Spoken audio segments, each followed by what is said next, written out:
Hi everyone, thanks for joining us. This is the first edition of Direct Input of 2021, so it's been a while. Just for any newcomers that are joining us this evening, thanks, hello. Just to give you a little bit of context of what Direct Input is, it's part of online activity that surrounds a brand new music venue opening in Birkenhead in Merseyside in the UK. Not just a live music venue, but also a community music hub as well. So there's going to be lots of activity around supporting new and emerging talent from our region. So Direct Input's been set up as lots of inspiring conversations, really, with lots of different artists that we love who have done things in different ways to show that there's not one route through the music industry. There's lots of different ways of navigating that path. So I'm really, really excited this evening. And this is actually the first chat I'm doing with somebody that I haven't met in real life. So I'm really excited and terrified in equal measures. But there's so much to talk about with Luke. He's got a career that spans the last 9 years and has been very prolific with his releases as well. He's a fantastic songwriter, brilliant vocalist and performer, and has worked with some friends of mine as well. So that's always great. So without further ado, I'd like to welcome Luke to the chat. Hello. Hey, Luke. Thanks for joining us. I'm really, really good. How are you? Yeah, good. Sorry, I've lived in America for 2 years and I still can't get time zones right back home, and I've just like completely got confused. But I'm ready. I'm poised. I'm a little bit. Just had to run to the computer to go. Oh my God, I've got it wrong. I've got the time wrong. But we're here. Everything's fine, and yeah, it's a pleasure to be part of it and talk to you and Awesome. to meet you. So yeah, you too. So I guess you're starting your day in LA, and we're kind of coming to the close of ours. Well, it's only 6 o'clock, but you know, it's Monday. Just for everybody that's watching, if anyone's got any questions they want to drop into the chat, please do, and I'll try and whack them in the conversation as we go along. So yeah, get involved. Right, so Luke, where to start? Like, you've done so much stuff, it's untrue. And like over the weekend as well, I've had like a re-delve into all of your catalogue. And it's you must amazing. Be feeling quite sad. No, I think with your music though, I think it does start off like quite doomy and quite melancholy, but as you go through, like I went through it chronologically, and as you go through, there's so much more hope and light and, you know, positive thoughts that it is actually kind of quite cathartic at the moment to listen to it in that path. Well, that's good to hear. So let's talk about the start for you. So when did you start thinking about music as a career? So not just as an interest or as a hobby, as something that you could actually earn a living from. Yeah, it's always hard to like pinpoint a precise time. I think it was like it was like a gradual kind of awakening or realization. I wasn't particularly music focused. Didn't come from a music focused family, although I've got 2 older brothers and we all sort of played instruments and things. But it was I don't know. It was never really. It was kind of like just a hobby thing that we all did. And I think it was sort of around the choice for university sort of age where I was playing guitar by that point and kind of writing songs and dabbling in bands like kind of everyone I know who was sort of teenage was doing it to some degree or another. And then it was kind of like, okay, well, going to university and studying something was just part of my kind of family culture. All my brothers went to uni. It was like, okay, I've got to pick something, a subject or something, and there was just nothing that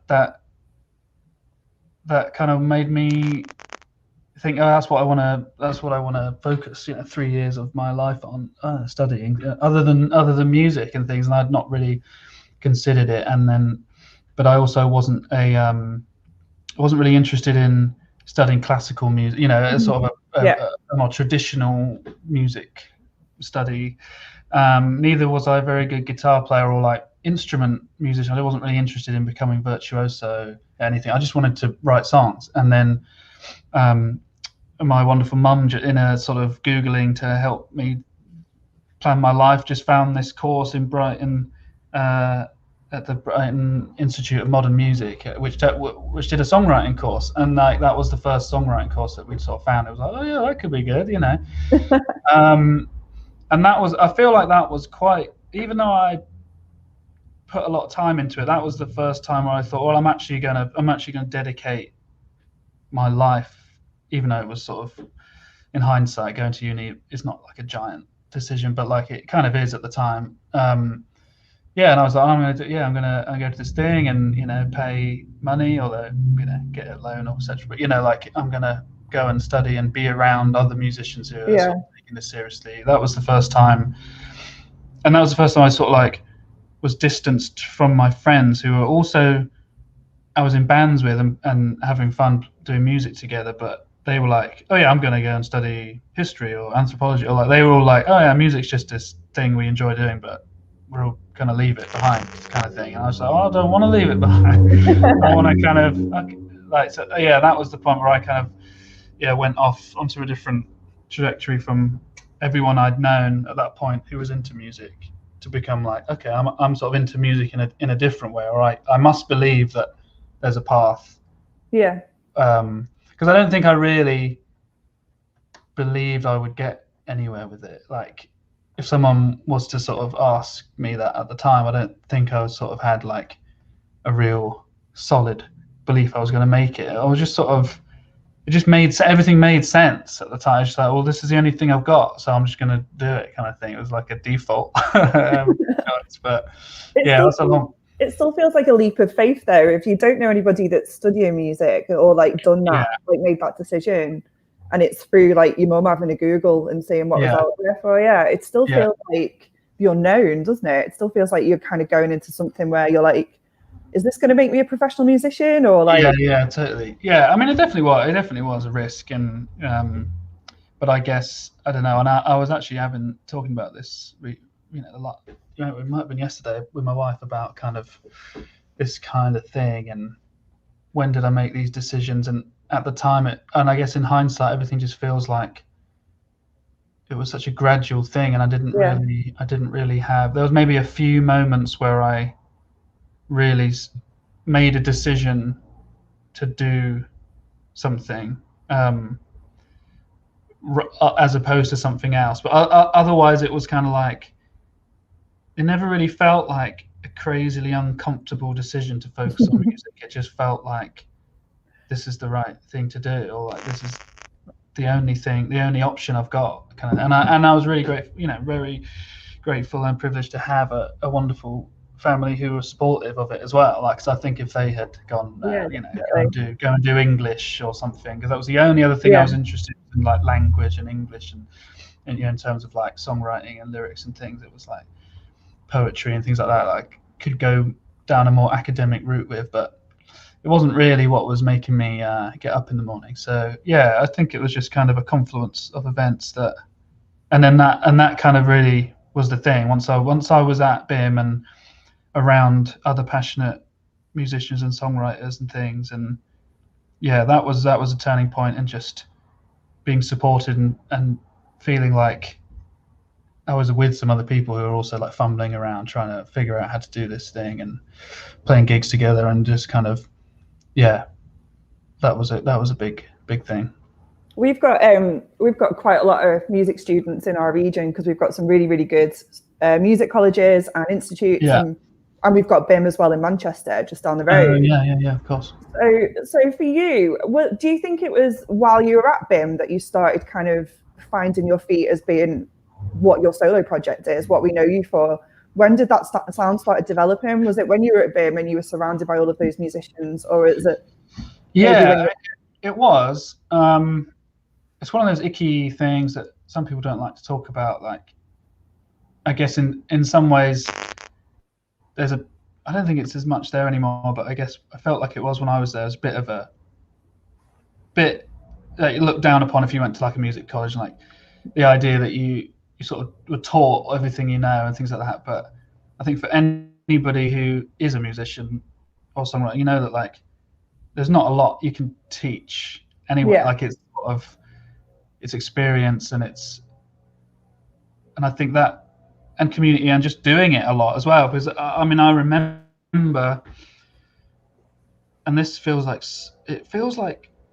such an uncharacteristic thing, but I think sometimes when I'm in situations where I know I need to it's important, I can suddenly like do something quite brave and crazy. But it was like the first lesson of the first day, the teacher was like, okay, you know, you're all songwriters, come and play, you know, someone come and play a song, like one of their songs, like to the students. Like, not met anyone, not done it. And I put my hand up and like played a song to everyone, like within 5 minutes of, you know, attending the first class. Yeah. And like looking back now, I'm like, what? I can't believe I did that. Like that is such sort of an uncharacteristically brave thing for me to do. Like, and it was good. And I think everyone, and it was a song I was really proud of. And I think I'd written it maybe the night before or something, as a sort of like, you know, I'd got to Brighton and I was kind of sitting in my bedsit. You know, it was a horrible place that I lived, and you know, just writing songs all the time, and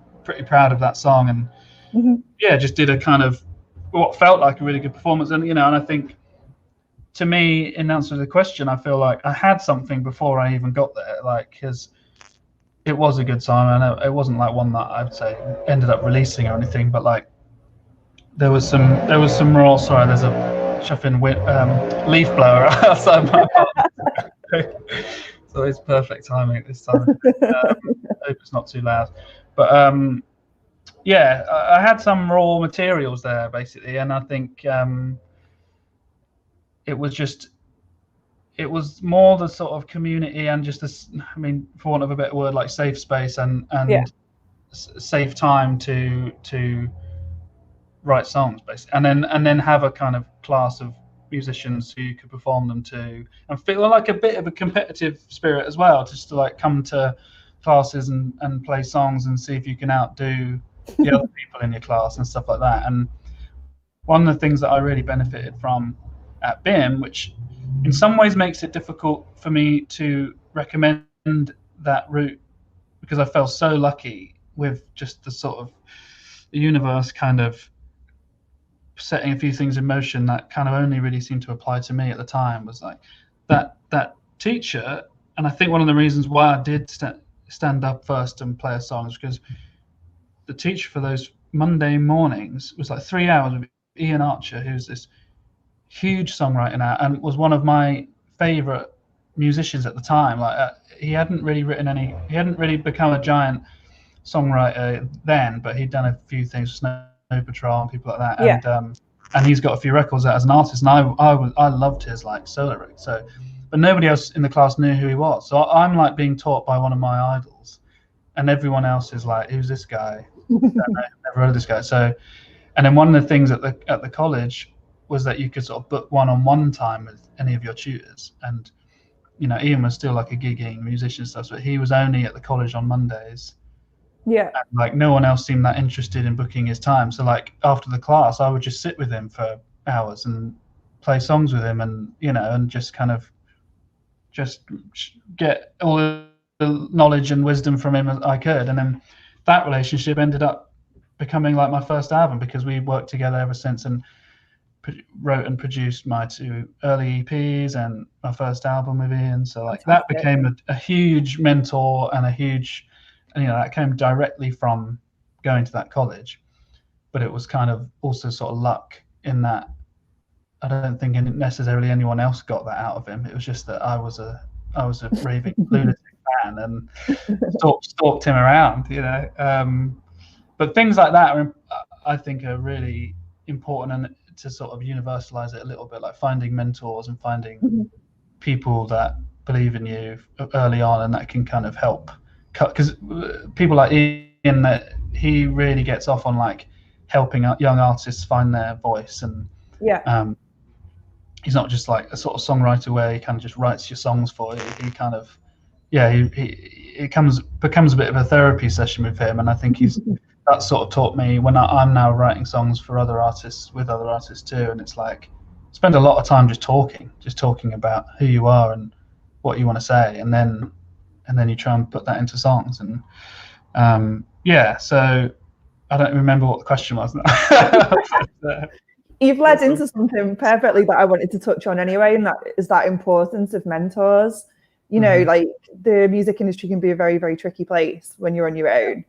And you know, and if you don't have that experience of navigating it, then it is important to kind of find those people that are experienced, that have, and particularly people that have been in touring bands that are now doing different things as well, and maybe, you know, working within the music industry in a different way and can look at it from both angles is really cool as well. So it sounds like he's definitely one of those people that can kind of say, you know, this is what it's like to be a touring musician, but also this is what it's like on the business side as well.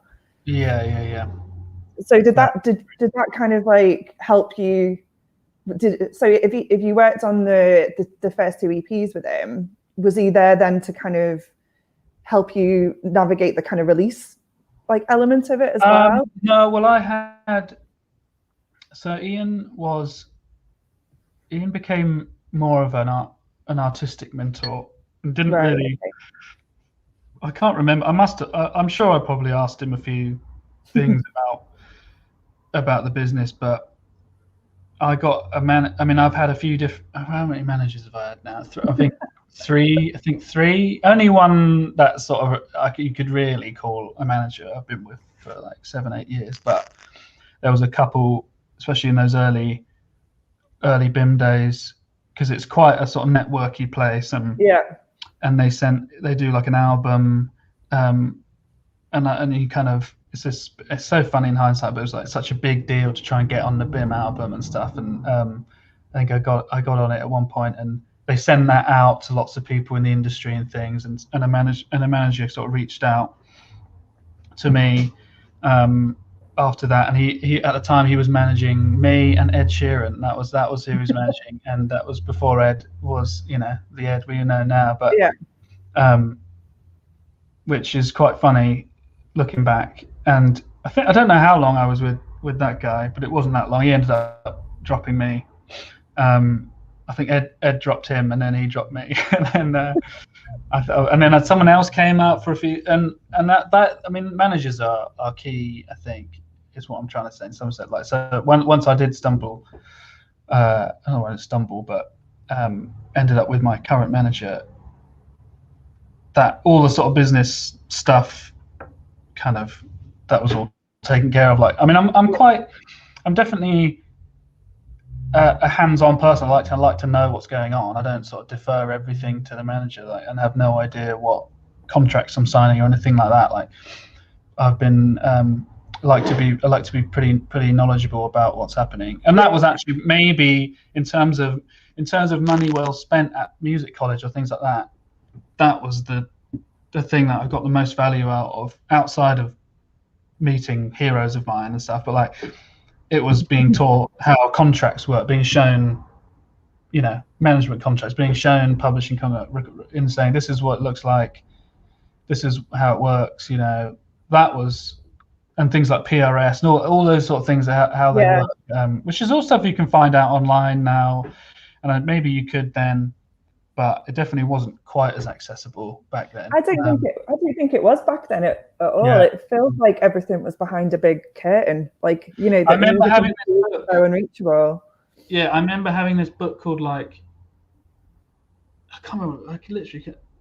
It was some giant, like, Yellow Pages type. Oh, was it the Unsigned Guide? Yeah, that's it. Yeah. And that had a lot of stuff in it. But yeah, I mean, once I got the manager, and then, I mean, things started spiraling after I left BIM. I was there for the whole time, 3 years, and then stayed in Brighton for a year, just working a dead end job, and and then eventually moved back to London because I'm from London, and lived on a friend's floor for a bit, and kind of started working with this manager, and that, yeah, he was just an actual manager who knew what he was doing versus the ones that I did before. So, and I think it was a few things. I think he was good, and then also I was just at a place that I was ready to be kind of properly presented to the industry. You know, like so we put on these showcases at the 12 Bar, rest in peace, that put in on Denmark Street, and that was such a weird venue, wasn't it? Is that very weird? Yeah, the really weird high stage. Yeah. That's it. Yeah, I don't know why we did it there, but I did sort of maybe a show a month or so, maybe it was more than that. And that was the kind of thing where Julian, my manager, would invite some scouts down for the first one, and then the scouts bosses would come the second time, Yeah. and then the exec or whatever, and it just sort of ended up getting a booking agent through that and lawyer and all that kind of stuff. I think once you start, I don't know if it's the same now, but back then, once you kind of start getting a little bit of a buzz, everyone hears about it pretty quickly. It's quite a small industry in that sense, like. So It definitely is as you're like amassing team members, I think. Yeah. Getting a booking agent feels like the one that once you get that, it's a big piece of the puzzle. Even if you've already got management, the booking agent feels like a massive stamp of approval for a lot of the other industry then, doesn't it? I think it's like quite one of the most difficult people to get for a lot of artists is your booking agent. Yeah, I can imagine. Yeah, I mean, the only reason why I think I guess that could be true is because they're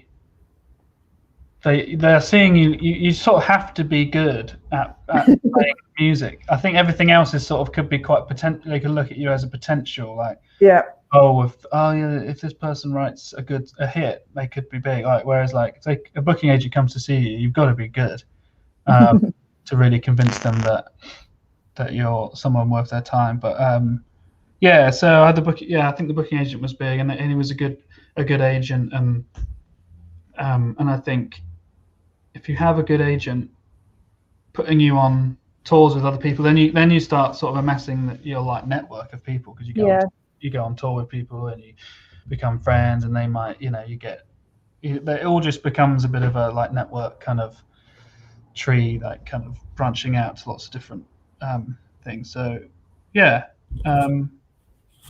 that's what I love about it, is you start collecting people along the way then, don't you? Like once you start kind of touring with people, or like just building that team beyond the core elements, is you collect those people, and then like, you might further down the line want to work with them in some different way, which is what you did with right, Villages. Exactly.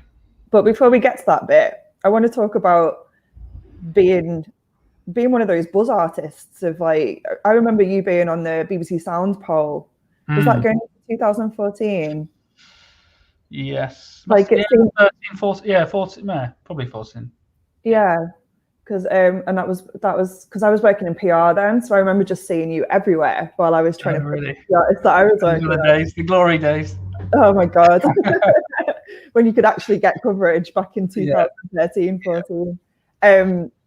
But yeah, what was that like? So you'd started to release your first single, releasing those first two early EPs, and then everybody started talking about you.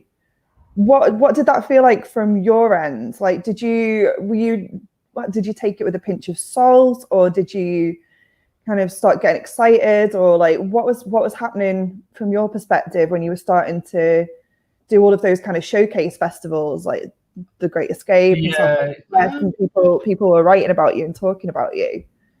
I really wish I could remember. I think it's indicative of my personality. Is just like, I'm not very good at enjoying the moment. Right. Okay. I'm often just worrying. I'm a worrier. I think I did enjoy. I definitely.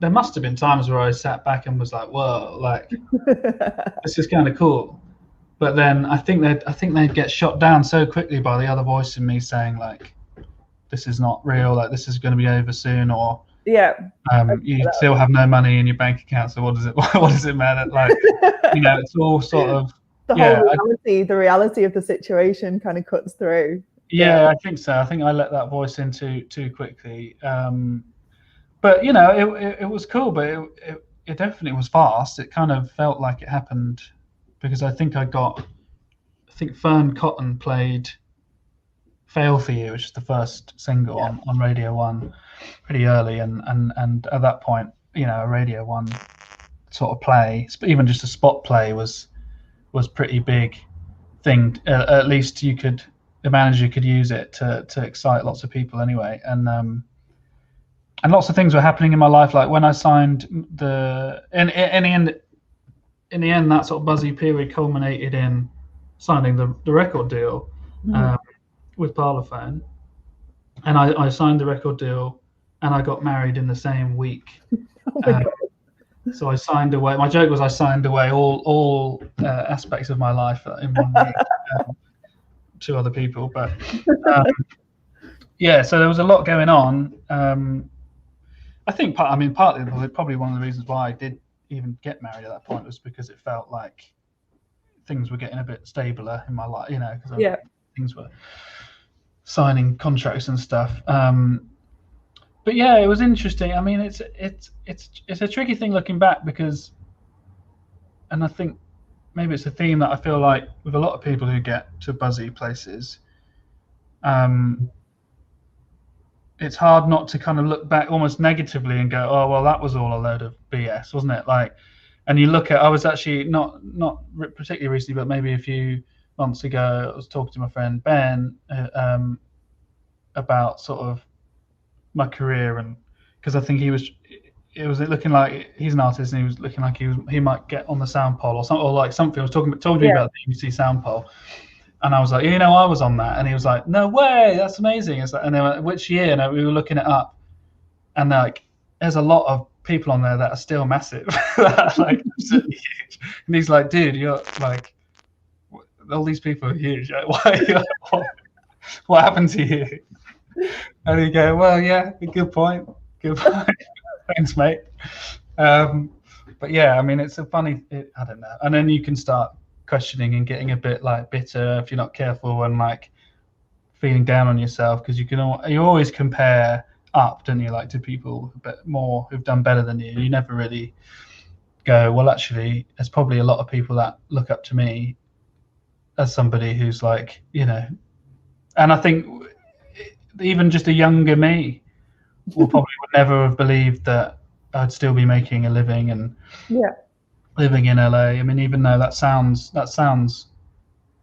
probably more glamorous than it actually is, but like still, everything is relative, I suppose. And the buzzy time. I don't know.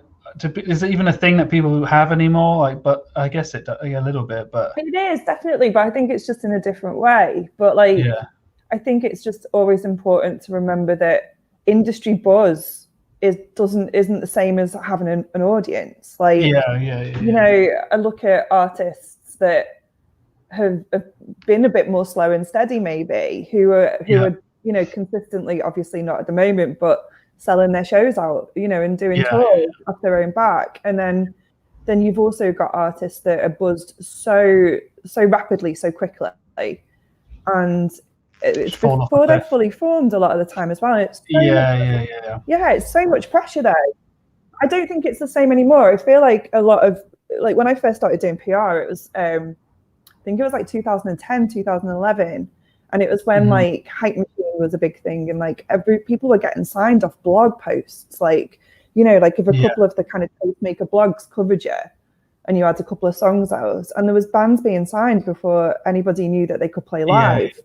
And it wasn't real. It just wasn't real. It didn't equate to careers. It equated to kind of flash in the pans.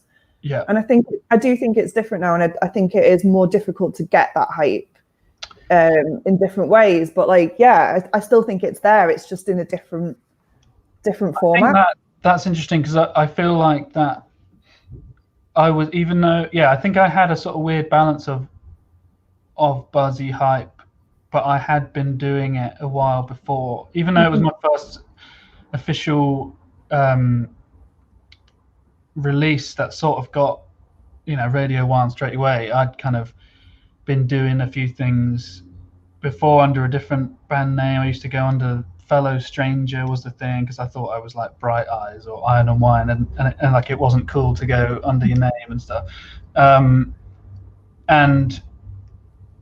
I had played like Glastonbury on the BBC introducing stage as that under that moniker. And I'd done a bunch of stuff, and I feel like I did have a pretty good idea of who I was before all the buzz happened, and I think that probably helped me quite a lot, and it's probably helped the fact that the buzz did die away, but that's probably why I'm still doing it. Like I did manage to connect to a real audience, which I'm really grateful for. And that is a bit of advice that I often say to people, is that do as much do as much work as you can without anyone knowing, like in the shadows. Like enjoy that time when there's no pressure to just work out who you are, because once you sort of stand on the stage and get everyone in, get all the people coming to your shows and stuff, it's just it can all happen quite quickly, and then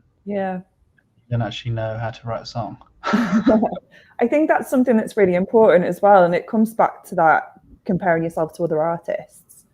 Like, I think, you know, lots of bands that I've worked with in the past have been like, how has that band got that already, kind of thing, and they don't know that there's been like a couple of years of just like touring the country constantly. I remember that at Live at Leeds once. I was there with a band that had looked at Wolf Alice and gone, how are they playing like that slot and we're on this slot? And I'm like, because they've played the last 2 years, you know, they've kind of like earned their dues. And I think that's something that a lot of artists don't really take into account, is people's backstories. That a lot of people have them.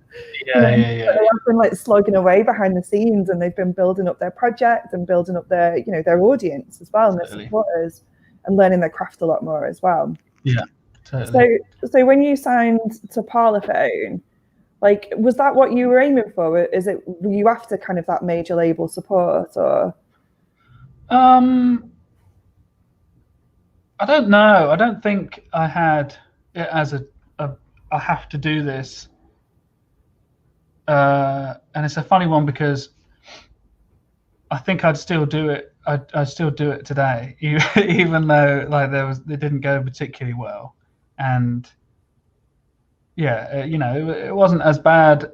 You hear lots of horror stories about signing to major labels stuff, but mine was definitely not too bad. But it wasn't like, you know, perfect or by any stretch. But I still think I would do it again, because it did sort of help. Like, I think they're juggernaut companies, and they can really help push. If things are going all right, they're good at continuing them. Yeah, like if you're from a standing start, I think, and you sign, like we said, like these people that just kind of come out of nowhere, I think it's a bit more of a risk. But I think it's a tricky one. Like, it's hard to, when you're in those situations, it's hard to be massively objective and not to get wowed by, you know, it's Parlophone, like. Yeah, definitely. The Beatles, right? Like, I wanted the little thing. I don't think this is why I signed to them, but I wanted, as we were talking, I was like, I have to have the pound sign thing on my album, their little logo, like that kind of retro, that just makes me think of the Beatles, basically. You know, those were sort of things that were going through my mind, you know, when I'm thinking like, oh, I'm signing away like my life, like. But like little things like that, they do seduce you. And I think at that point I had an offer from like more of an indie label as well. And, you know, you go like, you look at the different sums of money and you go, it's not easy to turn down, you know, the bigger check for the sake of, you know, whatever, not signing to a major or like some sort of artistic integrity. I don't even know. I'm not really admitting that signing to a major label just disavows you of your artistic integrity, but like, there is a bit of a snootiness about it sometimes. It just made sense. In some ways, I liked the guy, like the A&R. I'm quite a people person, and well, I'm not a people. I'm an introvert, but like, I care about getting on with the people like that. Yeah, I mean, in my team. That's a trusting relationship that you've got to build up, isn't it? The people that are going to facilitate you releasing, you know, your debut album. That's a big deal. That you do have to feel like there's a relationship to be built there. Yeah, like and I really got on with I really got on with the guys at Parlophone, and didn't so much get on with the other label, the more independent label. So in some ways that was the deal breaker to some extent. I feel like I feel like that should be, like, you know, if you actually kind of have a meeting with the label that are courting you, like you you do go off like the feeling that you get, don't you? You do go off. But then they all get fired. That does happen so much, doesn't it? Is that what happened to you? It didn't happen with my main A&R guy, but you know, you're getting sort of. I signed to Parlophone, which at that point was. I get confused now, but they were being sold to Warner Music. They were part of EMI, weren't they? That's right. Yeah, they were all part of the bust up between like EMI getting like dissolved and sold out, but you know, and so Parlophone ended up being a Warner Music, like a completely different company essentially. So like between sort of signing and like getting everything ready, you know, the marketing people had left and blah blah blah. Like lots of people. I had different marketing, three marketing people looking after me, but the A&R guy stayed the same, which I think was probably why things ended up. Because the horror story is you make an album, and then they sort of go cold on you and they don't even release your album. You know, you get shelved and they own it, so you can't do anything with it, and you get dropped, and that's like 2 years of your life or so. Like that was the horror story, and that didn't happen.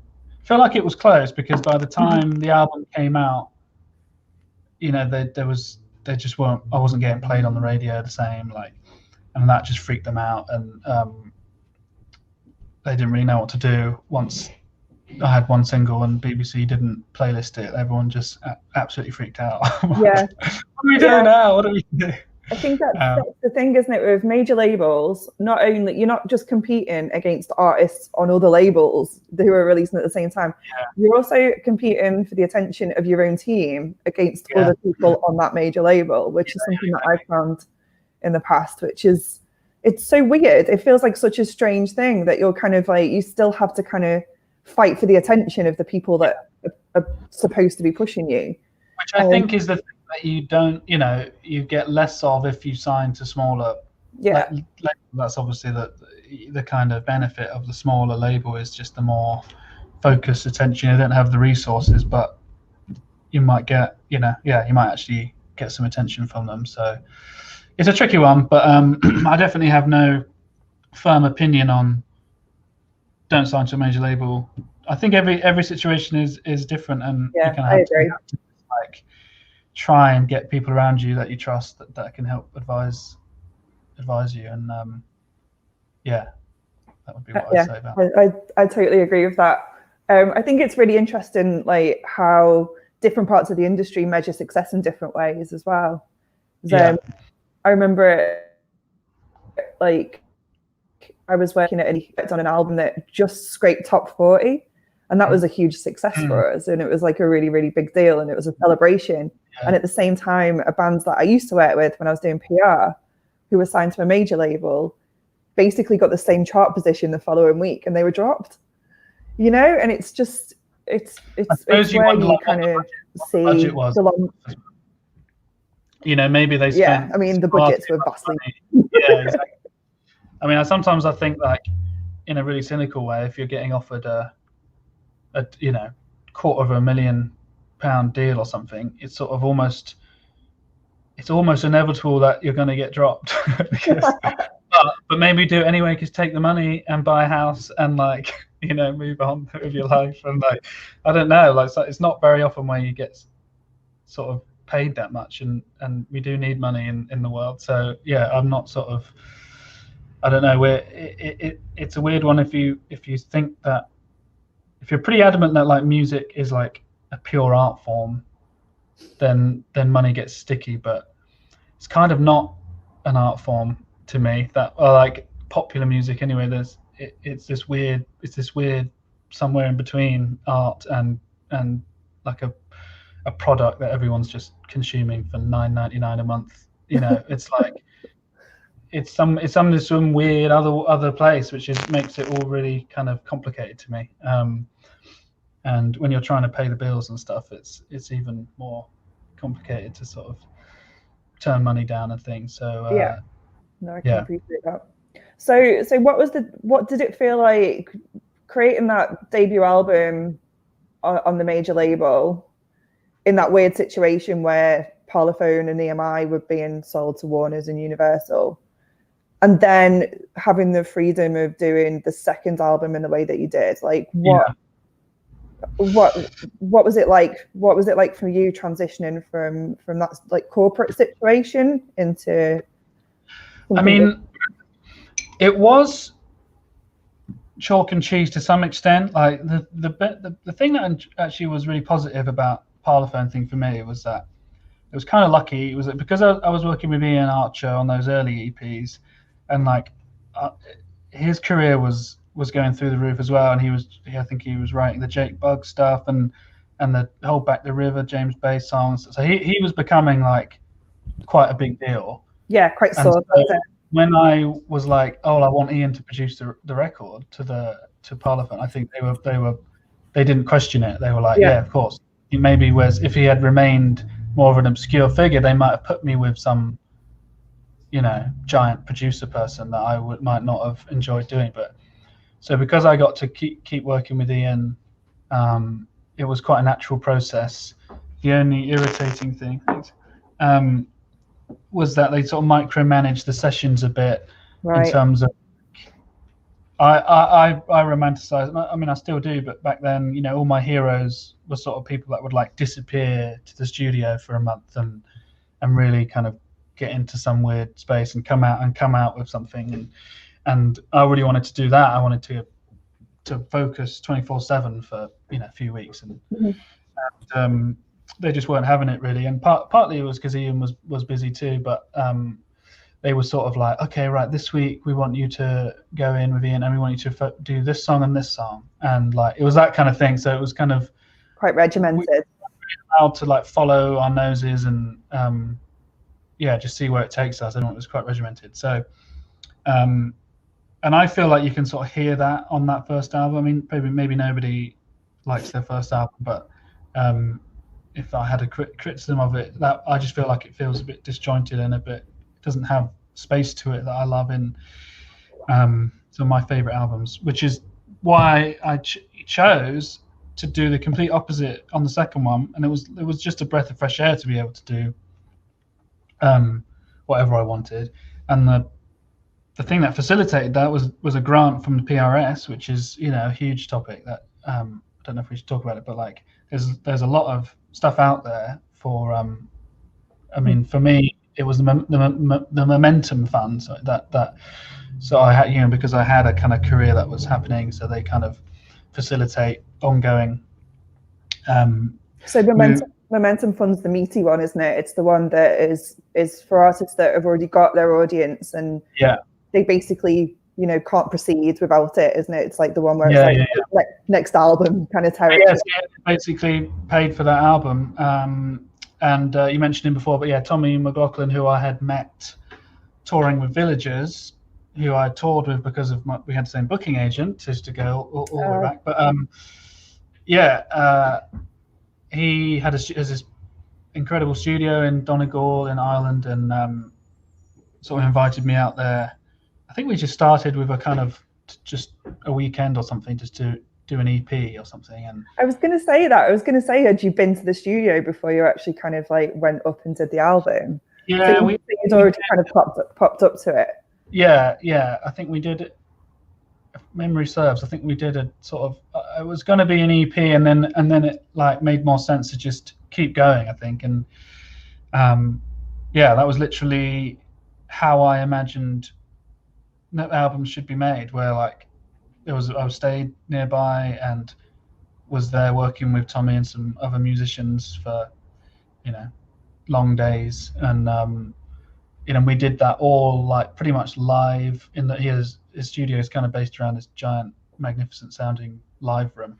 So we were all like spaced out and playing the songs live, which was such a different thing because just from making the first one, which was so regimented, and also like Ian was a bit more hands-on with like even getting into the nitty-gritty stuff of like vocal takes. It was like do so many vocal takes in order to like get the perfect one, which I don't think anything is wrong with that at all. It's just very different to Tommy, who is a lot more loose, and because I was doing it live, it was like we just did 3 takes or something, and then can't really edit the vocal particularly because you can hear all the other instruments down the microphone. So it was a real freedom, and I guess there was part of me that was a bit nervous because I was like, are we not going to do like more take? Like, I don't know, are we supposed to do more take? Like, I don't know.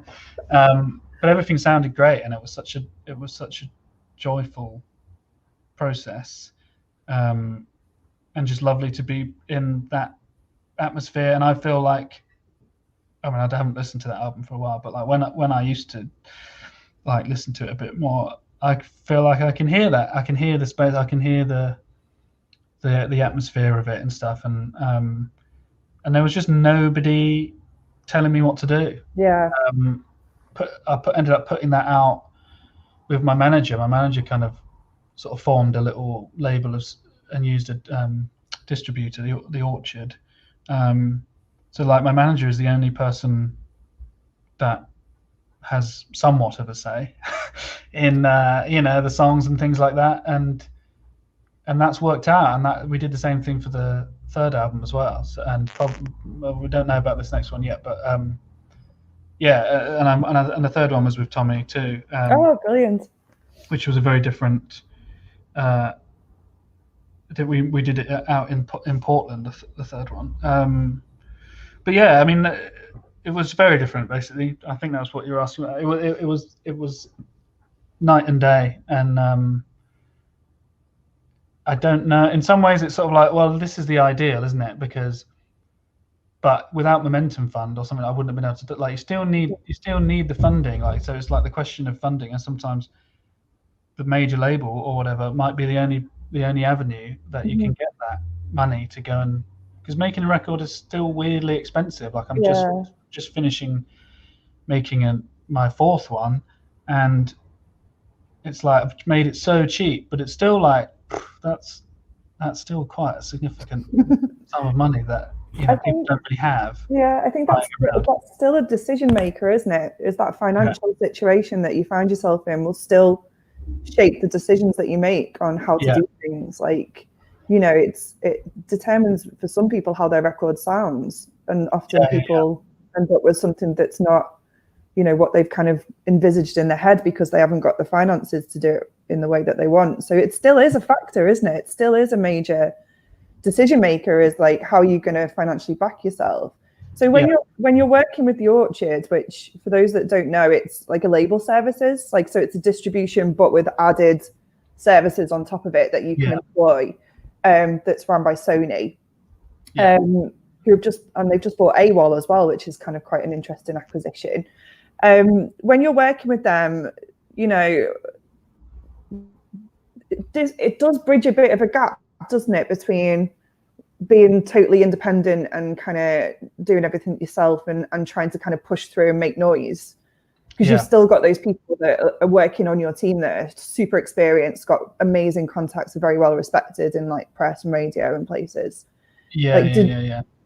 How did you find the difference between working with label services in comparison to working within a label? Was it any different? It is different for me. On the ground, it's not hugely different in that ever since Parlophone, which was like a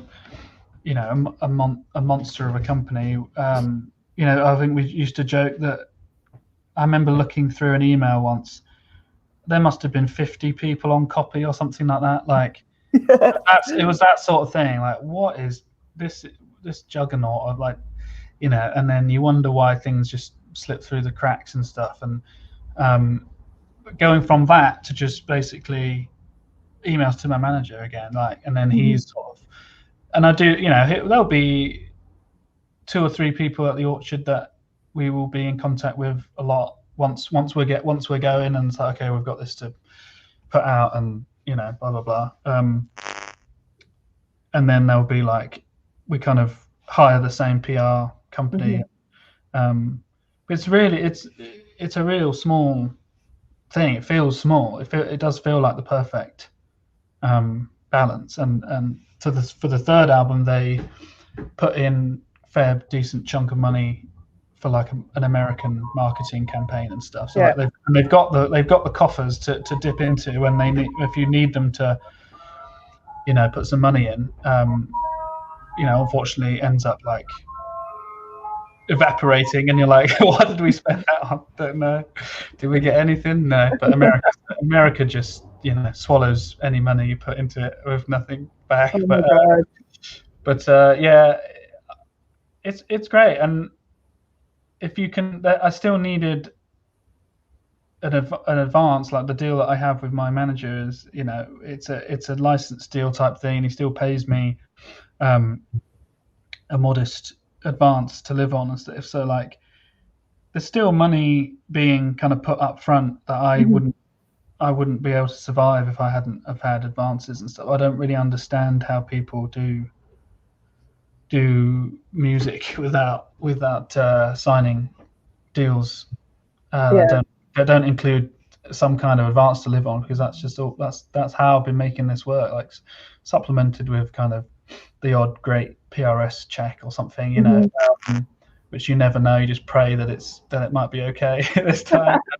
Well, you know, you've had a fair few good, like, decent syncs, haven't you? Yeah, is that like noticeably, like, is that an uplift for you, like, for your finances when you get those through? I would be if I hadn't signed away all the masters. You know, because I've licensed everything off, like they don't really comes back to my pocket. Other than, like, that's not true in the sense that they generate royalties too that PRS collect. So like that's why my PRS checks are like, you know, might be a few thousand, like a quarter, which, you know, it always comes when it's like desperate times and you go, you know, and you look at the pie chart. They give you a little PDF of the pie chart, whatever, where everything's been collected from, and it's all like overseas America sync stuff. So that sense, yes, it's been brilliant. In terms of like the fees that they pay, which can be quite considerable. Yeah, they end up just going into recoupment for me, which, you know, I don't know what. That's the thing about PRS as well, isn't it? Is that you don't always know when you're going to get that money, do you? Like, it's, you know, it's not something that you can kind of go, right, okay, I've had that sync, so that's going to be in my PRS check at this point. There's always that lag, isn't there? And you never. It would be great if they could find some technology to just be able to like have a running total or something that you can see, because it's always that every quarter you're like log on, like, having absolutely no idea what it's going to be. It's like, you know, if this is bad, then we're in for a bad time. But if, you know, and it's just, I feel like there's got to be a way. I know Cobalt have some app. My manager, well, I used to be with Cobalt, but he's got some other artists on Cobalt Publishing, and I think their app is pretty forward thinking, and you can kind of see a running total of royalties coming in and stuff like. So it's obviously possible, and I think it would make life easier for me, and I'm sure lots of people, just to be able to budget accordingly and know what's coming around the band and things. I totally agree.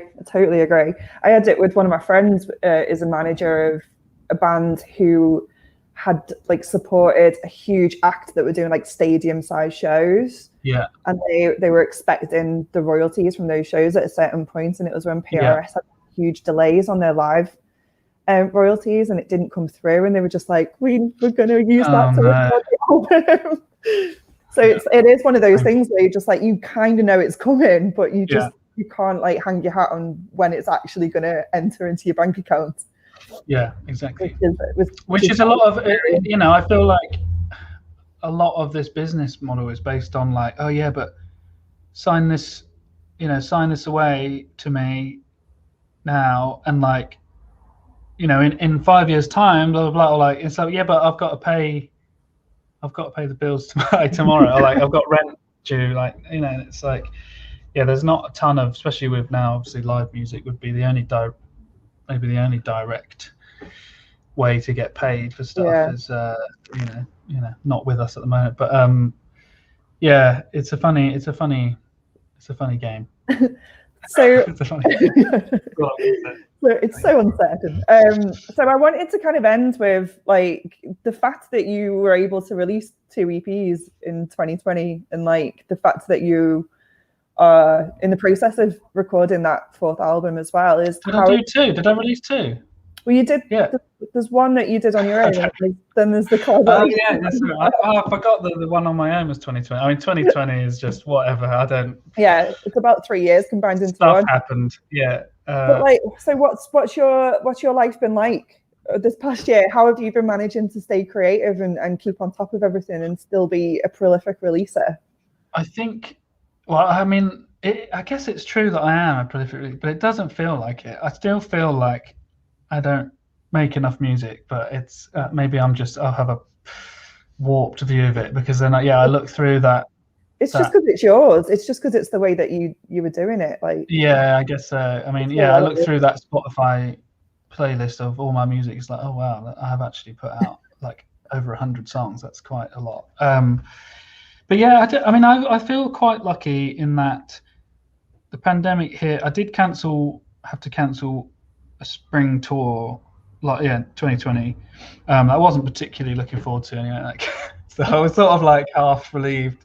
It was back in Europe, and it wasn't like selling great. So I was a bit like, oh, okay. I was like half relieved to pull it, but also now I'm like, in hindsight, I'm like, I wish that I would have done that tour or something. I wish I could play a show, but and then other than that, this whole time has been all about writing this next album. So I've sort of had, which the pandemic hasn't really affected, in that I can just sit in my apartment and write songs. And although like maybe it would have been easier if was living a life to be able to write songs about, but I'm quite an internal monologue type writer. Like, I'm not really writing about stuff I do. Yeah, it's not like observed, is it? You're more introspective. Stuff I think, and I've been doing, lots of thinking. That's all you can really do. So it's fine. So it's perfect material for you then. Yeah. So that's been a nice.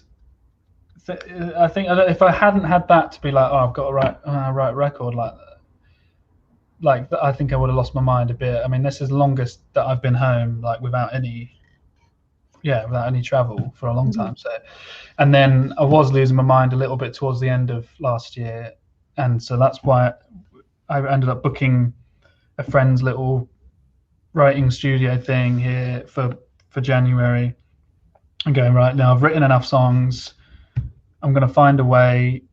Partly we delayed it because I was waiting on label ideas and potential people who were interested and stuff, and it was like, I can't wait, like, because it's out of my control, and I just want to get this done. I've got songs, and I think I can do it myself. And so I rented this tiny little space just to get out of my apartment, and got my friend Dan Kroll, who's another singer-songwriter from the UK who lives out here, and we'd started working together on some things. So he kind of came in as like co-producing it with me and helping me with a second pair of ears.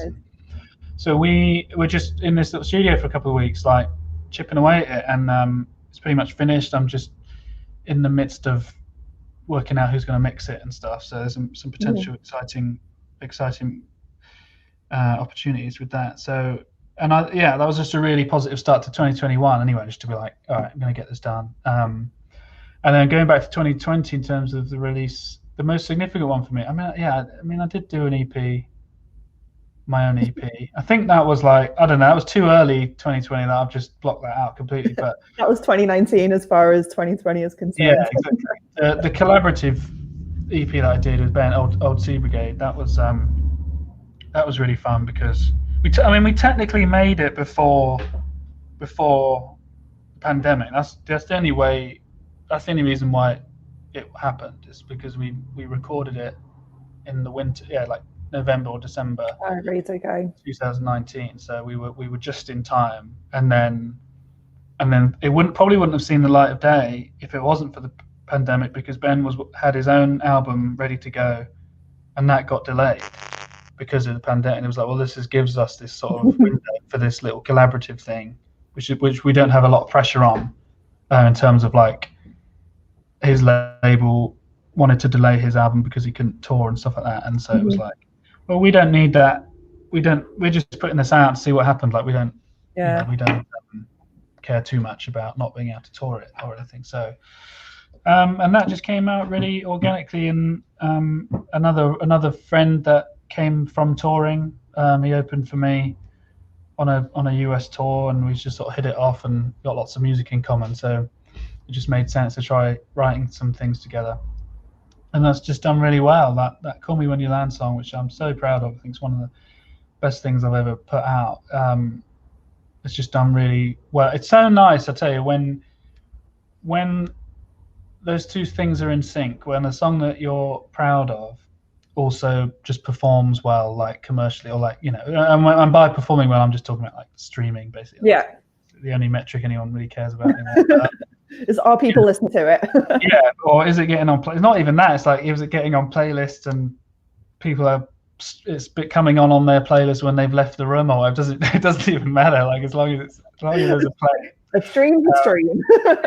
So it's done really well, and we're in the midst of talking about, once I finished, put to bed my next album, we're gonna Ben's out down in Nashville, so it's gonna be a bit more difficult this time, but just try and write some more on Zoom and things, and see if we can either do another EP or make it into a record or something. But little things like that definitely kept me sane. Have you done writing sessions on Zoom?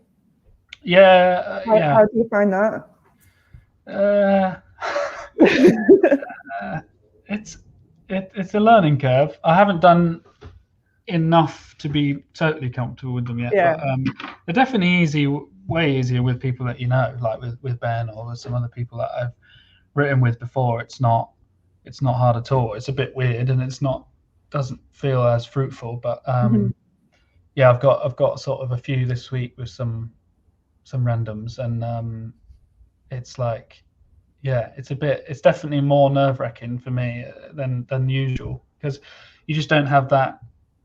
I think for me with writing, it's very instinctual. It's very feeling buzz in the room and like, oh, that's so great, and like you just don't have that. You just cannot get that with Zoom. It's two-dimensional, isn't it? So you've got very, very limited things. Also, like the technology just gets in the way of the stuff, and like I feel like the benefit of it is that sessions end up being like a couple of hours long tops, whereas you could be in a room with someone for all day. But the negative is that I always feel like I quit Zoom after a session thinking like, I don't know if either of us liked that song. Like there was no way of like, I find it really hard to read whether anyone's into it or not. So yeah, but maybe I need to adapt, and I'm sort of praying that it won't be long till we can forget we ever had to do this. But I think in some ways it will carry on, because it's great for collaborators across the world to keep. I definitely know people that were doing it on Skype beforehand, but it was few and far between.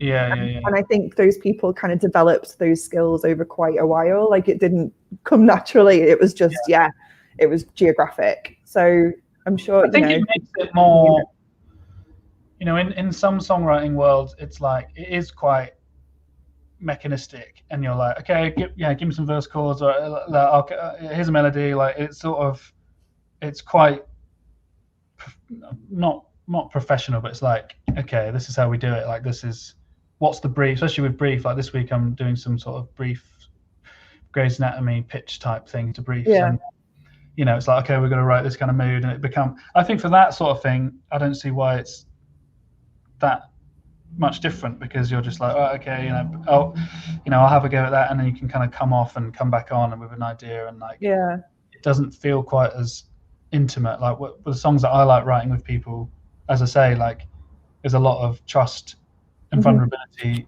and maybe some people find it easier to be vulnerable to a camera, like in the comfort of their home. But I don't know, there's something about being in a room with someone, being able to properly have body language and stuff that helps with tapping into some actual deep, dark places that I like to go with my songs. So, yeah, I can't wait to be able to do that again. But yeah, hopefully it won't be too long. I can imagine. I wanted to just quickly talk about your Patreon offer as well. Yeah. I think that's something that a lot of artists are still discovering at the moment. Yeah. Like, you know, how to kind of like what to do on it, and like how to personalize it, and how to really make the most of it. And I really think what you've done with it is wicked. I love that whole concept of that sad song supper club. Like, it's I don't think I'm a great example. I mean, I think I did an all right. It's a tricky one. Like, I think it's a British thing. I think as well. Like, asking people for money is not done. And but yeah, I think maybe a little bit of my America has seeped into me. I know quite a few different artists and people, American ones, who just absolutely, you know, clean up on Patreon. They're making a lot of money from their fans. I think that there's a culture here of being. I think there's more money to some extent too, but like supporting people directly. I guess maybe it comes from tipping culture and things like that. But like, possibly people are already used to it, aren't they? Yeah.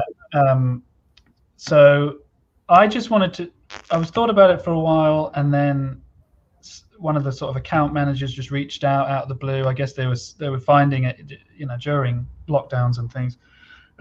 More people were signing up, so they thought, oh, let's reach out to some people too and encourage them on.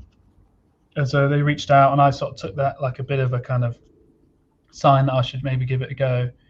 And I just wanted to balance it as much as possible. I didn't want it to overtake my life, like, and be the thing that I do. That's my career. Like, and there's nothing wrong with that too. Like, and if it's working, and it's suddenly you're like, okay, well, look at all this money coming from here. I'm going to invest.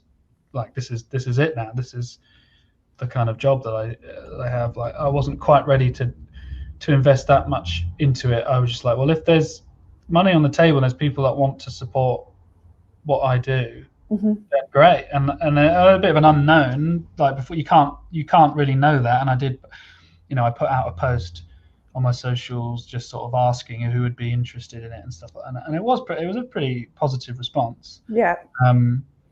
Although with social media, you know, you have to kind of go, okay, well, look, you know, 300 people said yes. That means probably 50 people will actually do it, which was the case. So, you know, but it's. I just tried to make it. I maybe didn't do a great job, and I was thinking if I need to revisit it actually recently, but like, just trying to get the balance of like value for the supporters and things that won't take too much of my time to do. So I do a live stream. I do a live stream once a month, and do covers that they vote for, and give them like an unreleased song that nobody's ever heard before. See, that's where the pressure is. Well, honestly, I'm sort of. It was a good idea at the start. It was a good idea at the start because I had quite a lot. I'm going through the folder. I'm like, oh, there's reasons why I didn't. There's reasons why I didn't release it. I don't want anyone to hear it. Yeah, like scraping the barrel. But I mean, they're fat. They kind of, it's the thing. They just love what I do, and I think I've obviously got I've got the highest standards for what I'm about, you know, and hopefully that's true, will always be true. And people that love my music, I think they kind of, in some ways, it's not even about the music. I think it's like I have given value to them, and they want to kind of show their appreciation. I think that they're the people that you're trying to find with Patreon and stuff. It's not sort of like tit for tat. What am I getting? Where's my cover? Like, I'm not getting any of that when I'm a little bit late or something with something, or I forget. No one's coming at me going, oh, I want my money back. Like, it's not the vibe. It's like they want to support me, and then I think anything I give them is like a bonus. Yeah, it's a connection, isn't it? It's another way of feeling connected, and particularly at the moment, like. Oh, definitely, and it's really nice. Like, the live streams have been really nice. At the start, I didn't really enjoy them because it's the same thing with the Zoom rights. It's like it's just such a weird disconnect playing shows. You know, it's complete silence after you finish a song, and like there are people watching, and they're giving like applause emojis, and it's just not the same, but actually seeing the same names month after month and stuff, that's actually now it's gone on from, I don't know how many months I've done it now, but that's really fulfilling. And I feel like it's going to be nice to sort of, I'm sure I may have met some of them in the past, but doing shows again and actually meeting some of these people that have supported me really it's going to be different, isn't it? I think that's everyone that's had that kind of connection through doing regular live streams, whether it's through Patreon or just on their socials, is they're going to have a lot of intros when they start touring again. We've got one of your subscribers in the comments as well saying that it's great and that you give so much back. Yeah, I think it's good. I think more people will hopefully do it, and I think it is a niche thing. I think it's like your 1,000 true fans thing, or whatever that theory was, where you only need 1,000 true fans to sort of make a living. And a true fan is somebody that will pay you 20 quid a month. Like, a true fan isn't necessarily someone that comes to the album release show and that's it. Although you're grateful for everyone who does anything, but it's those nutters who absolutely love what you're doing and want to buy the t-shirt and the full bundle, the giant expensive thing, and it's not necessarily because they love, oh look at this bundle, that's really good value for money. It's like, I don't think it's coming into it. It's like, I love what you're doing and I want to show that. And it's such a lovely thing to have people that think that highly of what I'm doing and have found value in it. That's the thing that kind of keeps you getting up in the morning, and when everything feels like it's falling apart, it's like, well, I can look at the Patreon comments and things like that and just be like, no, I am worth something. I'm not a waste of space. Maybe today, I don't know. Yeah, it's definitely a boost, isn't it? We've just got a couple of questions, and then we'll call it a day. We've got Philip, who says, when you're writing new songs, do they belong to a label automatically, or are they yours with the choice of being yours and where and how to release them? That's a good question.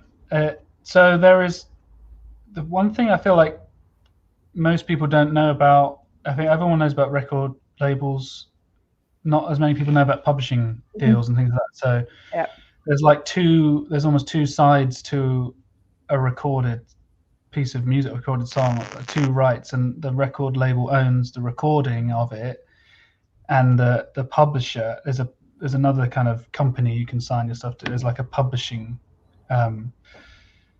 right to it as well. It's copyright to it, which is just the song itself. So you could have multiple different recordings of the same song. And so I've signed a publishing deal, which means that every song I write is technically owned.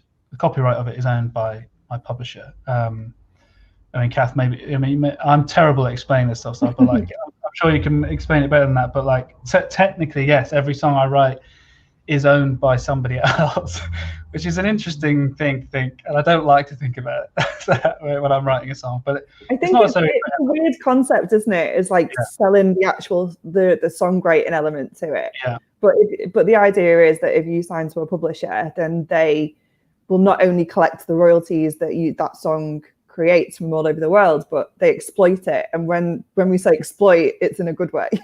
They will try to get it on television and films and also get connect with other artists to write songs for other people and can basically push you as a songwriter. So that would be the benefit of signing to a publisher. Even then it's the same thing with record labels. It's essentially a bank. So you don't need the publishing company to get you on TV. You can just hire an independent sync company that will pitch it and take a percentage of the fee or whatever. You don't. But if you need money, you're essentially selling your future works for an advance payment. I guess a bit like writing a book, essentially. You've got, and then you'll have how many songs you might need to write in that deal or something. But so it's the record label don't own it; they just own the recordings, right? And then it's a bit of it sounds more complicated than it is, but I guess it is a bit complicated. But yeah, I don't know if that's explained. I'd be more confused, but it's a good question. And another one is, at what point in our music career do you believe someone should not go for a full-time job and follow the music?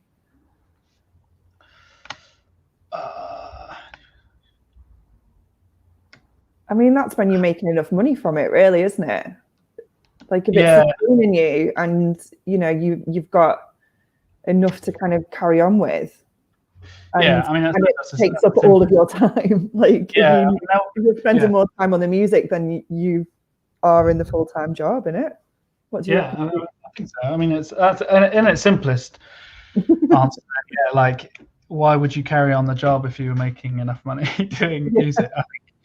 I think it's pretty hard to make enough money from music. At least, you know, it's hard to make enough money from music if it's not very obvious that, you know, you have a career. You know, like, there's a lot of stuff happening and you're selling out shows, and you know that I think it'll be pretty obvious. I think maybe he's sorry, I don't know if it was she or he. Well, maybe the question is when you're starting out really early. I think people's almost like to kind of jump the gun a bit. Mm-hmm. Like it's almost like we were saying. Like, I think it's the more time you can spend in your rubbish job, but if your rubbish job like allows you kind of creative energy, because that's the other thing, isn't it? Like, if you have a job that allows you to sort of work out who you are as a musician and a songwriter, like specifically from my point of view, and you know, you can do the odd show and stuff like that. I mean, nowadays, I mean, what have you got to do? I'd like to get yourself out there. I've got no idea, but let's imagine the world is back and we can play shows, like, you know, doing open mic things and getting out there. I think it will, if it's working, it will spiral quite clearly, and you'll know that whether you're good enough. At least, I mean, a lot of my advice is so based on when I was coming up, and it feels like a whole different world now. So I always feel like a bit of a charlatan. Like, I have no idea how you get anywhere now. I think it's just so different for every. Like, I don't think there's one answer to that question. No. Like, I think it'll be clear. Is my answer? Yeah. I think it'll be fairly obvious. When it's the time, it's the time. But there's also people that like can supplement their their artist project with other music work or things that are related. Yeah, that's true. Sorry. So whether it be like guitar teching or like session, like playing with other bands, or like even just working at a music venue, like doing something that doesn't, as you were saying, Luke, kind of sap that creative energy, so that you're still surrounded by creative people and you're still because, you know, like looking at your career, Luke, and like going on tour with Villagers and then ending up working with Tommy, all of that can still happen when you're kind of doing side jobs for your artist projects as well. That's what I think I'm sort of like, I have never had like another music job, like other than being an artist. Like, so that I guess I see everything. Maybe I mean, that's a good point. Like, I'm thinking of like quitting your full-time job to become like a recording artist. Yeah, they used to say. Teching. So many different routes through. Many different routes. Right. Final question from Ewan is: how do you approach turning an acoustic song idea into full detailed arrangements like on your records? That's a big one. That like.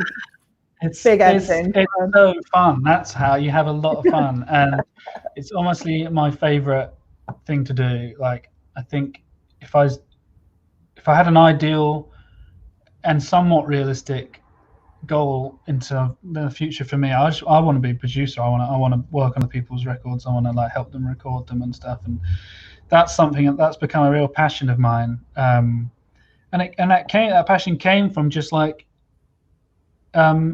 I had to do it. Like, you know, I'm interested in that. I'm interested in music, but I'm also like interested in kind of gear and tech and gadgets and things. And that's where that stuff kind of aligns, is like microphones and preamps and plugins and all these like software stuff that you can use. And that kind of goes back to when I was first writing songs, and my mum had a MacBook. We didn't have any like Macs in our family, but for some reason my mum bought a MacBook because she wanted a white laptop, and it had like GarageBand on it, which was like the sort of very basic recording software. And I just remember like really loving it. And it's got all these like software instruments, like so if you don't have to have a piano in the house, you don't have to have bass or whatever, you can just use a little keyboard and kind of fake it with these software stuff. And like that's just part of the fun. I mean, I don't know how to actually answer the question. You just have to like, it comes from listening to a lot of music that you love and sort of starting to notice what is happening and why you like it. Like when does, what instruments are in there? When do they come in? Like what happens in the first chorus, and then something else happens in the second chorus to sort of make it sound bigger, or like you start to notice all these ways that songs grow with the arrangement, and once you start noticing that, you can't sort of like unnotice it really. Like it becomes a bit of a curse when you're like, oh, you're not really listening to songs anymore. You can't just listen to something anymore. It's like dissecting it. The mix of this is great. I wonder who mixed it. Oh, who played the guitar? And then you're like, oh, just listen to the song, mate. Like the song. But that's just, to me, that's just part of being a musician, is that you consume music differently from the average Joe because you're like a connoisseur essentially. So I just think have fun with it. Like don't worry. There's no right or wrong way to sort of produce up a demo. Get the song right, I would say, is also like don't rush into that. Like, does it work as a guitar or a piano or whatever and a vocal?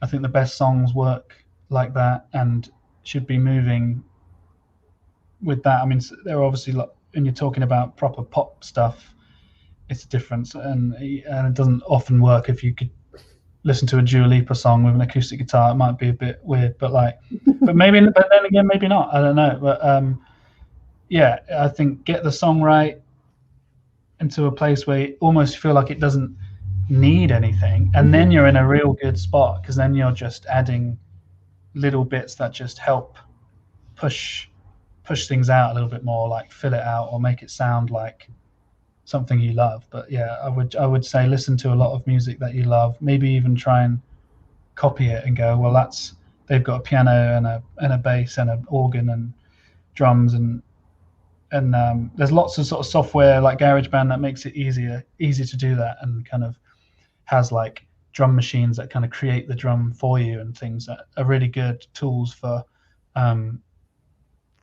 getting started if you're a bit kind of, you don't know where to start.